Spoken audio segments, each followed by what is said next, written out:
Page 34, What Are You Doing the Rest of Your Life? That's a long title. This is actually a very famous piece, though. I'm sure you can find recordings of it.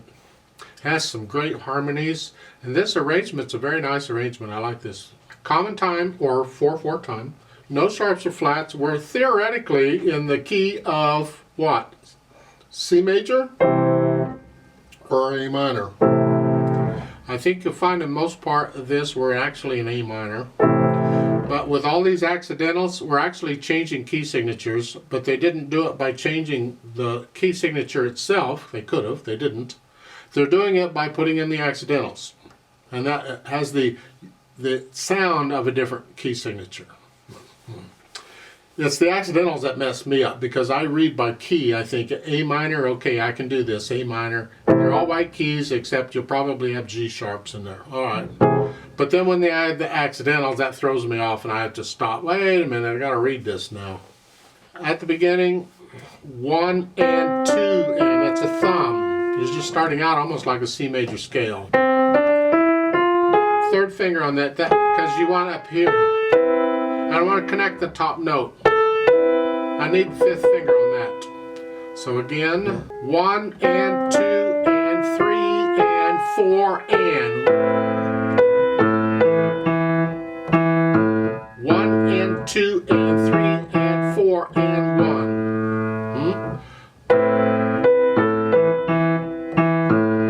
Fourth finger. Now this finger.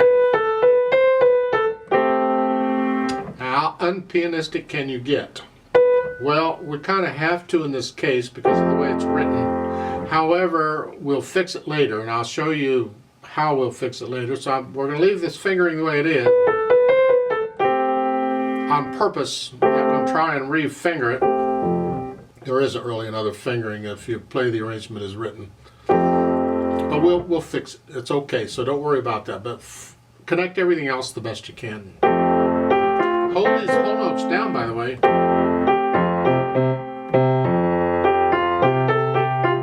Got that again. Thumb and across the water. 1 and 2 and 3 and 4 and that's 2. Connect that. And then the right hand comes up. 1 and 2 and 3 and 4 and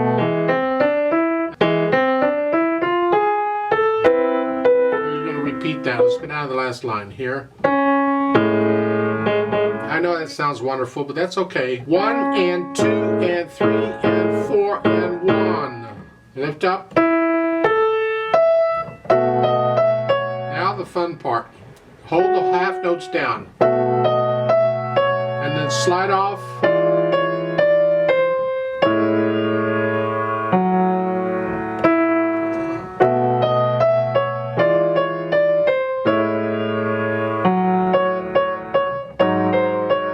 Flats. Here.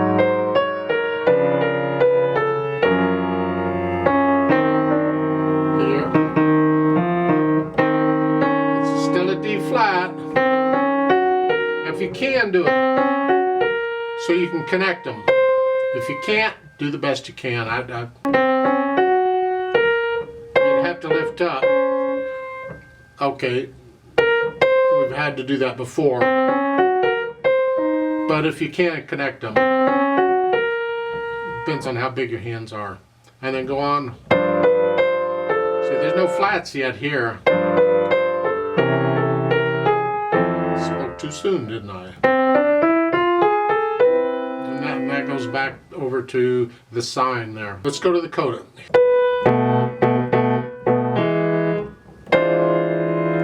I suggest you do a 1/4 here in the right hand. And that's rolled. See the squiggly line? It's an arpeggiation. You don't do it rhythmically. You just roll them fairly quickly here. This is not a time for a slow roll. No, it's a quicker because the beat has to be a steady beat. You don't have time. And then connect that. So that slur, I think, should have been over the half note. So it's here. And it is a G sharp because there was a G sharp earlier in the measure. down. And this is the fourth line down, second measure. Here I say a 2 and then a 4. And I do a 2 here, because you got to hold that down if your hand's big enough. Otherwise, you got to do a thumb. And then a 1, 2.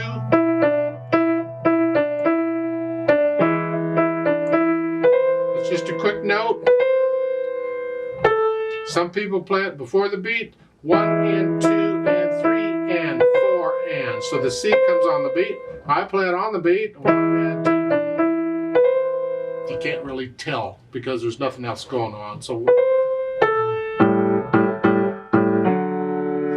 and then the thumb, hold the D down, and then the last chord is an A, E, B, C sharp, E.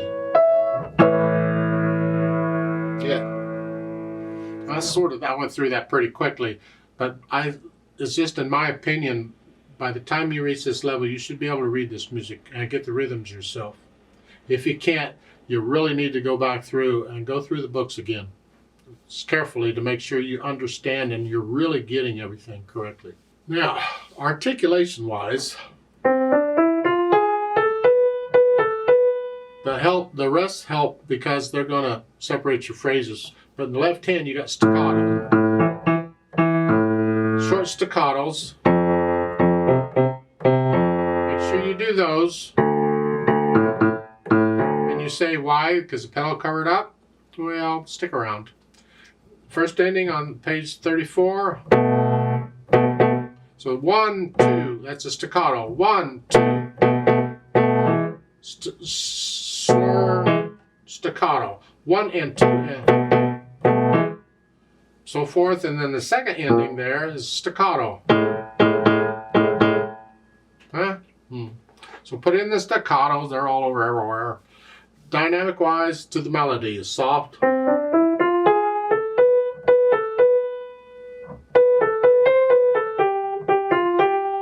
you decide what soft is, you keep everything else in the background.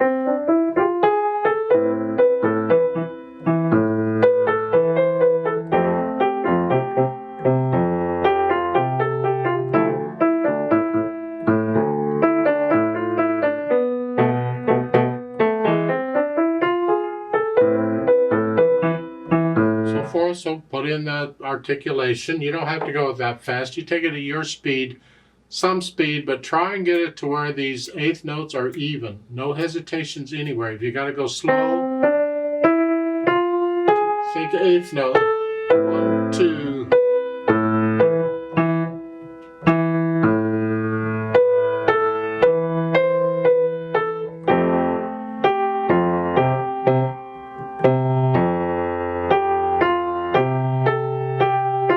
Slower than that if you got to. It's your, whatever you need to get it. You can speed it up later.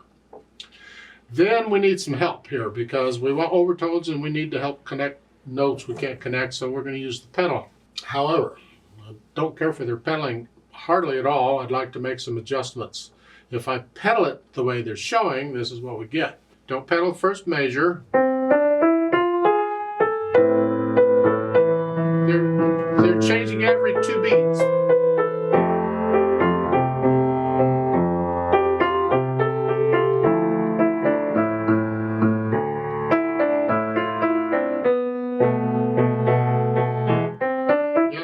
On the staccato. You don't pedal that. That's their pedaling. I think it's yucky. Change it slightly. I want to hear the staccatos in the left hand. So I lift on the staccato and I don't pedal again till the next measure. And I only pedal the first 2 beats pretty much of each of these measures for the most part. So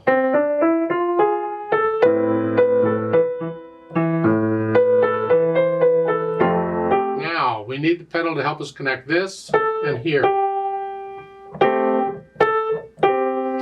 So we use that legato pedal to help us connect it. And what it is right after I play the last note in the first line, I'll push the pedal down, and then I'll change it immediately after playing the next note. So the sound connects. I can connect it with the pedal because I can't do it with the hands. And this is in several places here, and this is fine. We use it when we have to. So the last measure, the first line is here.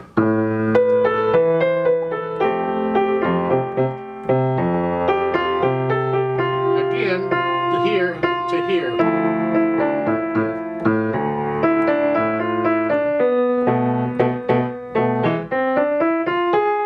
And that's how I suggest you pedal that part. And the last line, I don't pedal those staccatos. And now you can pedal this pretty much like they're telling you to. Now we have a problem here is I have two E's. This is the second measure, the last two measures of page 34. I have two, I want to connect them, so I got to pedal that part. So I'm going to put the pedal down on the first E. Now this is okay. You can. This is like a contrast to what we had before because we had staccatos. But this is all legato in here. This is a nice contrast. So now we can pedal it every 2 beats, pretty much like they're showing. So again.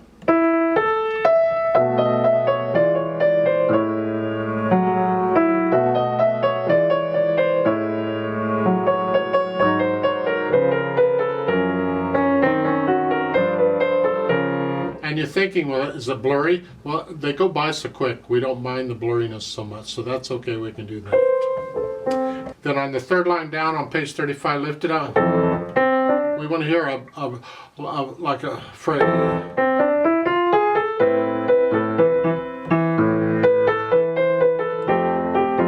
So forth, and that's my suggestion pretty much throughout. Now when you get to the coda, you can pedal it again like I was suggesting at the beginning. I want to hear the staccatos. You pedal this and then, again it's like every 2 beats.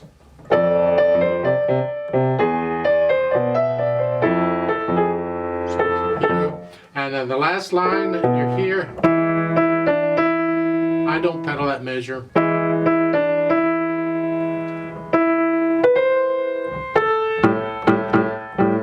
The last 2 measures, you can go ahead and pedal that for the overtones.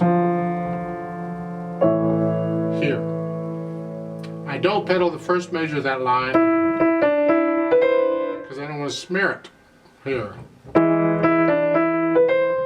And I don't pedal the second measure because I want the staccatos. Now all I can pedal on the third measure because it's legato. Just change it every 2 beats like they're showing. That's my impression of the pedal. It's what I would suggest you might try out. Ultimately, you're the judge, or your teacher is the judge on what you pedal. Speed-wise,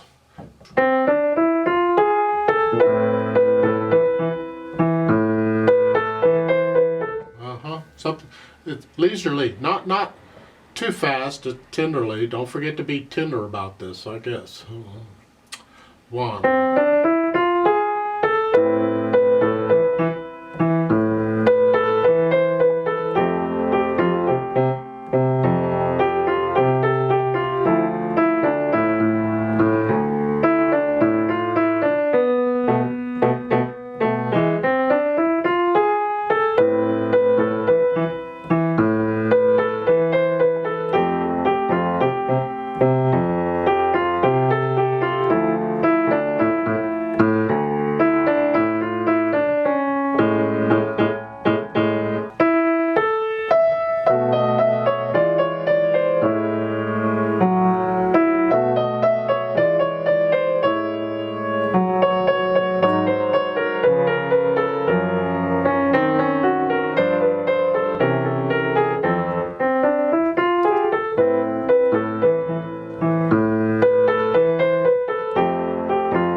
is a ritardando there at the end of the fourth line on page 35 here in the coda.